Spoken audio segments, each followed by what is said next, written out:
Hey everyone, it's Rod Santomassimo with the Massimo Show. And today we have a top producer within the North America. We have an author, and we have an investor, and an amazing broker. Wow. We have the one and only Mr. James Nelson, who's the principal and head of Tri-State Investments for Avison Young himself. Hi, this is Rod Santomassimo, and welcome to the Massimo Show. The objective of the Massimo Show is to share how you can maximize your personal, professional margin. That's right. Let's make more money in less time. Let's turn chaos into clarity, confusion into confidence, and income into real wealth. Along with sharing my insight on how I grew a multi-million-dollar professional business, we're going to bring you the expert advice from a variety of authors, consultants, and thought leaders who will provide the tools you need to maximize your own personal and professional margin. Welcome to the Massimo Show. James, welcome to the Massimo Show. Rod, thank you so much for having me back.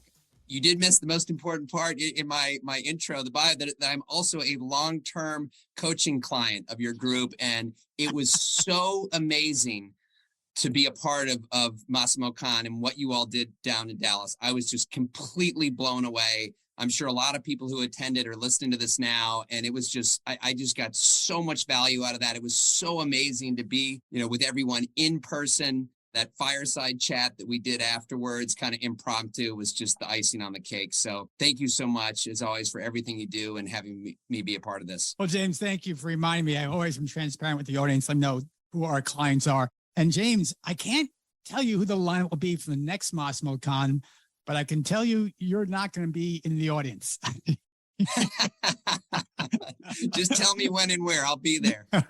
Okay. Maybe this year, maybe next year, maybe 24. We'll look at that. But thanks for that. But James, this is about you and you have a different perspective. A lot of our audience are brokers.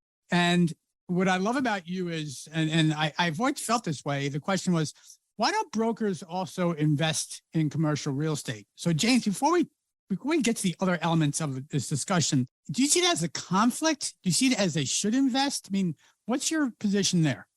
Rod, I am so glad that you asked that question because it is so important. And one of the things I talk about in my book is reputation is everything. So yes, if you are a broker and you're looking to invest, you need to do it in the right way with full disclosure. And as a rule, for myself personally, I would never invest in an opportunity that I'm listing or selling as a broker. Now, I'll even go one step further. If an owner approaches me as a broker, James, tell me what my property's worth. I am always first and foremost a broker. So I'm going to that opportunity to get them the highest possible sales price. If you start picking and choosing, well, maybe I'll buy that one, I'll broker the other. Now you're on a really slippery slope.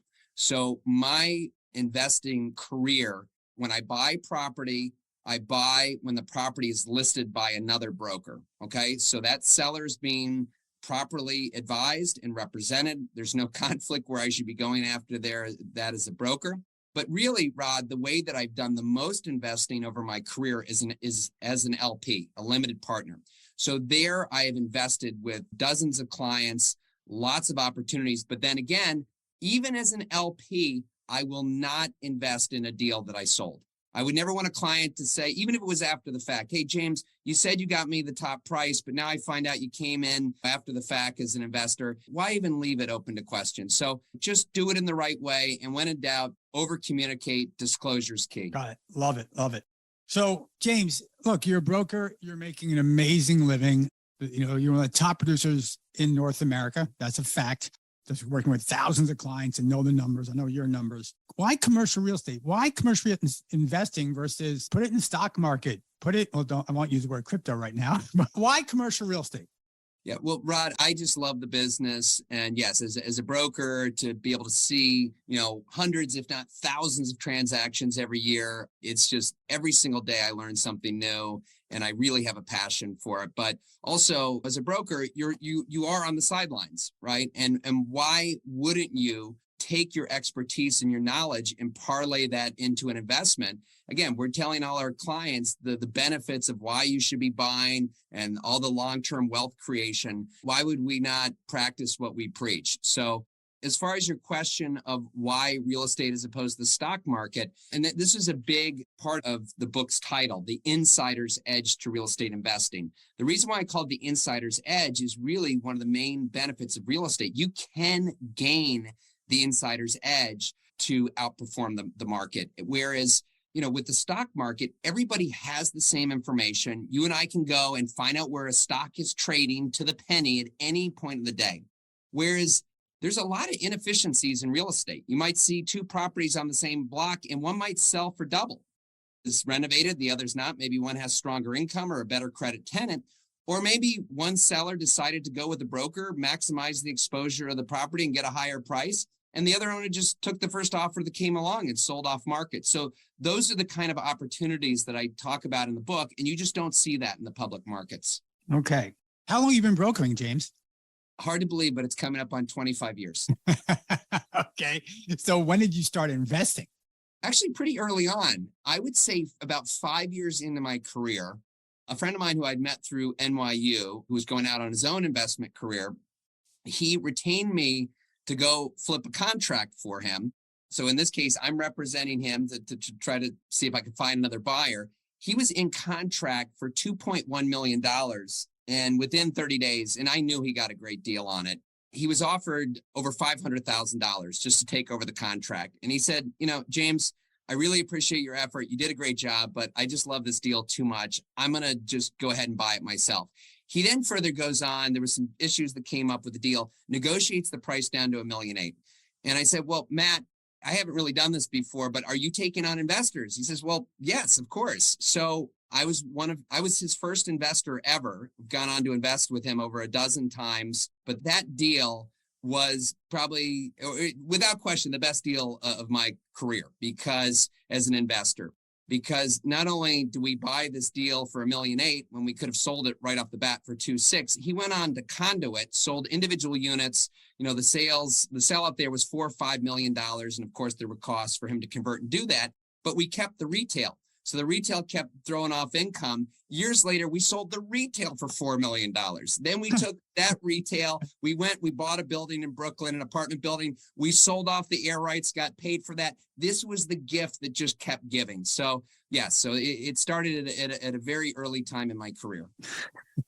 Amazing story. So James, it's different for you because you've been investing for a while and then it's across the country, the landscape. Maybe you can't appreciate this given that you're in New York, but we find that most brokers who represent on the investment side, not the leasing side, but on the investment side, when they underwrite a deal, the way the broker underwrites a deal is not the same way a professional investor underwrites a deal. Would you agree? Yes. What would you say are the main deltas on how a professional investor looks at a deal versus how a broker looks at a deal? Right. So if you're investing, you're very interested in learning the actuals and what it's going to really take to operate the property, right? So you're actually going to be asking questions like, I'd like to see the T12. I want to see the trailing 12. I want to see what actually occurred at this property. I want to see copies of bills. I want to know what it actually costs to run this building, not a broker's setup where we're going to just make kind of market-wide averages. And we're going to put the property in its best light. And of course, we put in that the expenses are estimates, right? And then for projections, as an investor, you really need to think about what is this space going to rent for, okay? And then what are the concessions that it's going to take to get there? Is there going to be downtime, brokerage commissions, TI? And then, of course, what type of work and time is it going to take to do this? So yes, an investor underwriting is very different than what you're going to find on a broker setup. Yeah, look, I'm thinking of all the clients we've worked with over 14 years and those that went on to write books. And there's definitely a handful of them, but they all seem to be top producers. So James, you're so busy. You're running the tri-state area of a major brokerage firm. You have your own brokerage practice. How do you have time to write a book?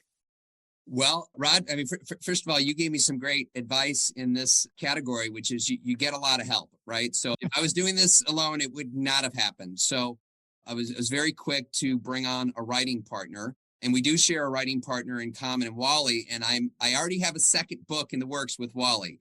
For this first book, I went in, I had an idea on this book. and I took it to an agent. The agent was able to land me a book deal with McGraw-Hill, which I'm incredibly excited about. The last real estate book that McGraw-Hill published sold well over 100, if not 200,000 copies. And so they helped me bring on a writing partner. And the way we did this was because I also have a podcast. It's the same name of the book, The Insider's Edge to Real Estate Investing. So my writing partner for this, Rachel Hartman, I gave her the outline. I gave her the questions to ask, and she interviewed me for 12 consecutive episodes. Each one of those hour-long episodes, she then transcribed. Well, she did more than transcribe. She put it into a readable chapter, of course, edited it. I then went in and where points needed to be expanded, I would go in and write, a lot of the content myself. But yes, I had a great team, and now working with my publisher and copywriters, there's been multiple revisions, and looking forward to finally hitting the shelf in the end of January. That's tremendous. That's absolutely tremendous. And yeah, we do. But James and I have a common writing coach, writing help in Wally. Again, partly also part ghostwriter. And now on my fourth book, Wally's role has changed from writing to coaching to now more consulting. And my book comes out in end of Q1. But James, you're in my second book, Teams Built to Dominate. So James, you talked about teams for investing. So what does an investment team look like? I mean, how many parties are on your investment team versus a brokerage team? Right. And that is very essential point to the process, and covered early in my book about having the right specialists. And this is a business that's all about having the right people. So you just don't have, of course, you need an attorney, right, who's going to review the contract. But you don't just want a generalist, right? You don't use your family's trust and estate attorney unless if they happen to have a specialty in commercial real estate as well. But you want to find that attorney who has transacted in your market with the asset class that you are buying, right? So in addition to the attorney, you're going to need an investment sale broker who's going to find you the opportunity. You're going to need a mortgage broker who's going to help put debt options out on the table.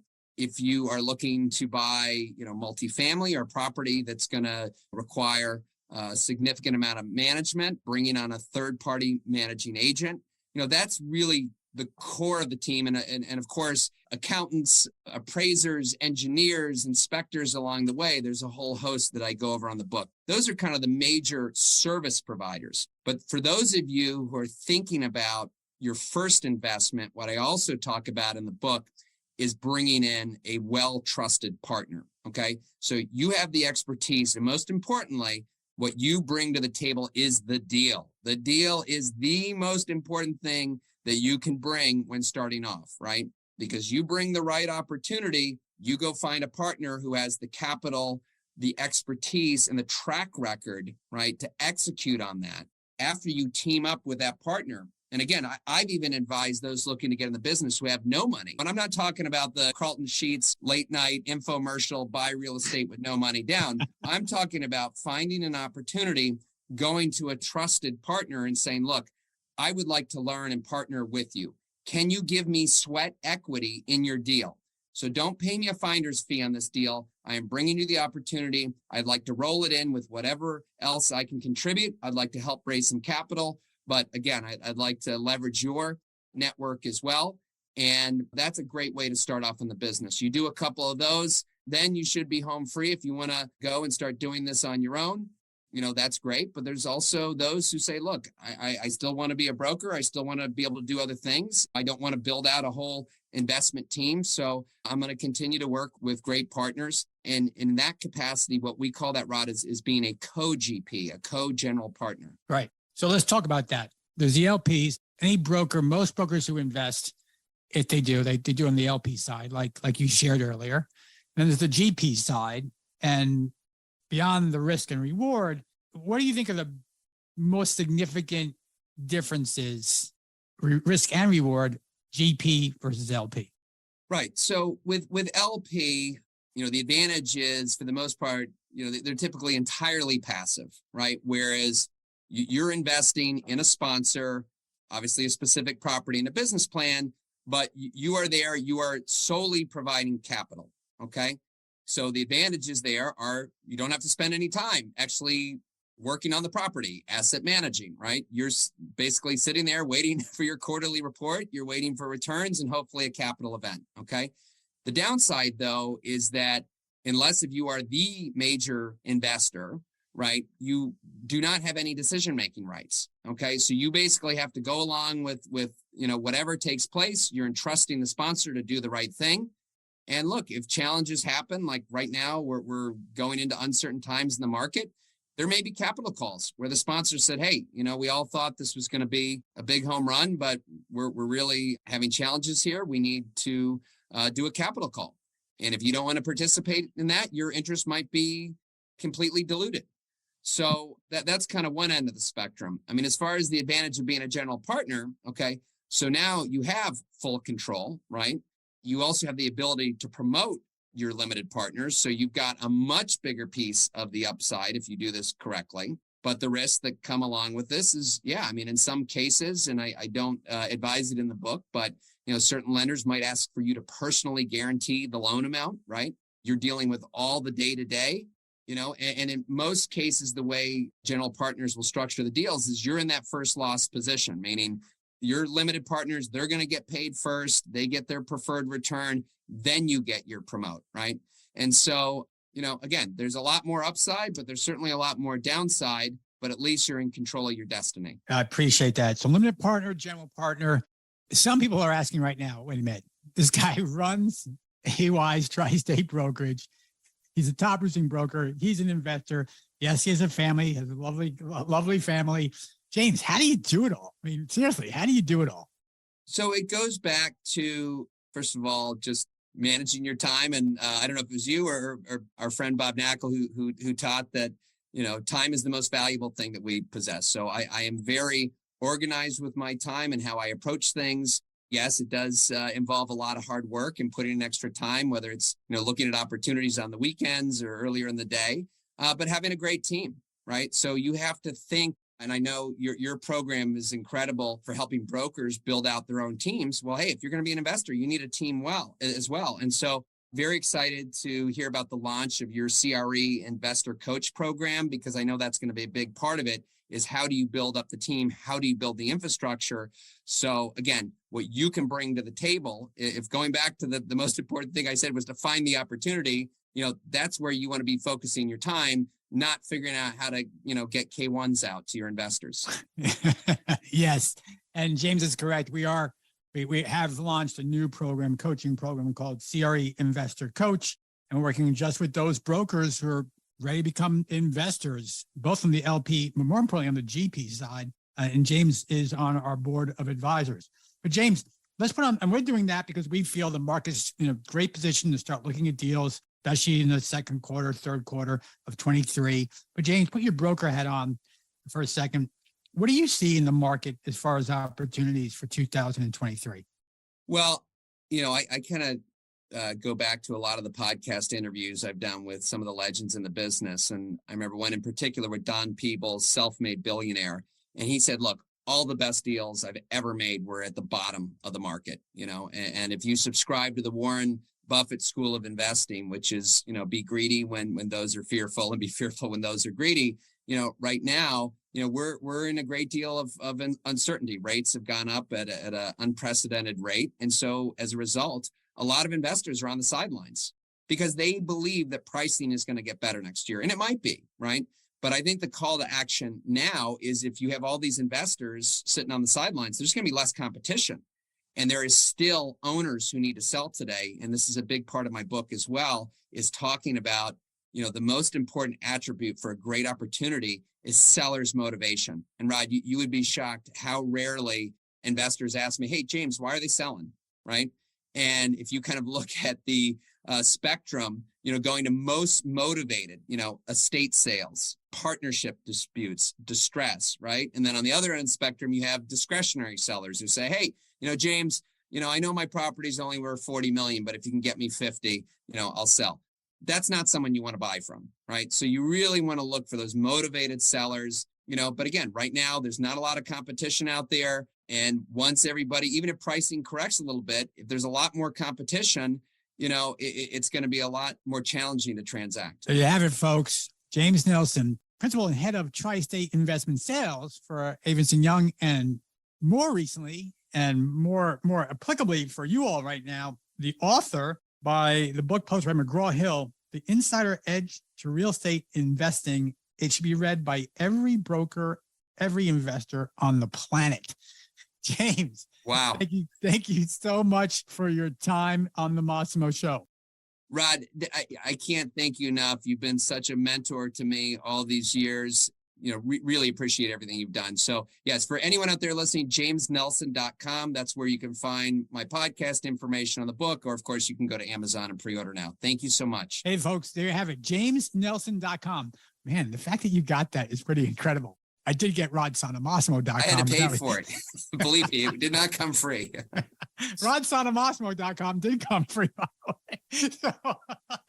way. So there you go, folks. James Nelson. Look, we'll promote the heck out of his book. I've read his book. We'll promote the heck of it when it comes available. We'll get out the word to everyone. Go pre-order it now if you can. But again, James jumped a lot of information on you. And we know this. Knowing isn't doing. So go out, listen to what he said, think about investing. And if you're a broker, he gave you a path to how you can broker, and more importantly, how you can invest and start building that business and life you've always desired. Until next time, this is Rod Santomassimo with The Massimo Show. I want to thank you for listening to this version of The Massimo Show. And please go out and share this with your friends, your colleagues. Heck, share it with your dog. Just share it. And more importantly, just give me some feedback, good, bad, or indifferent. We all grow from understanding what our audience wants to hear. So until next time, this is Rod Santomassimo with The Massimo Show.